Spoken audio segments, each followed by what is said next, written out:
ဒိုင်းမိုးဆရာလောင်မန်းကြီးကိုတည်းကကျွန်တော်အခုပြောပြပေးမှာတော့ကျွန်တော်တို့ဒိုင်းမိုးရဲ့ UC ရဲ့ရောင်းတဲ့အချိန်မှာအသုံးပြုရတော့ကျွန်တော်တို့ Smile One website ကိုအသုံးပြုပါတယ် Smile One website ကိုအသုံးပြုတဲ့အတွက်မလို့ Smile Coin လေးလိုရပါတယ် Smile Coin ကလည်းဆရာရဲ့စီမှာလေးဝယ်လို့ရတယ်လို့ကျွန်တော်စီမှာလေးလာရောက်ရောင်ကြီးစိတ်ချစွာနဲ့ကျွန်တော်စီမှာဝယ်ယူအပ်ပေးလို့ရပါတယ်စမိုင်းကောက်ကိုကိုယ်တိုင်ထောက်ထားဖို့အတွက်ဆိုလို့ရှိရင်ကျွန်တော်ကတော့ Binance ဆိုတဲ့ app ပေါ့ Binance ဆိုတဲ့ app ကိုအဓိကအသုံးချပြီးထောက်ရတာဖြစ်တဲ့အတွက်မလို့အဓိကကတော့တင်ရှင်တော့ဒီမှာ Binance ဆိုတဲ့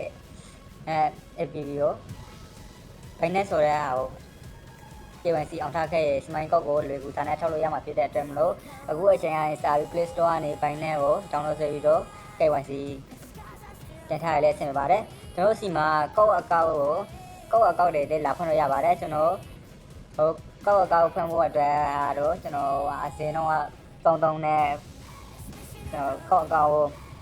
ဒီကောက်ထုံနည်းတွေပါကျွန်တော်တင်ပေးနေတာဖြစ်တဲ့အတွက်မလို့တို့စီမှာလည်းရောင်ကျင်နဲ့လာရောက်အောက်တင်နဲ့လာထည့်လို့ရပါတယ်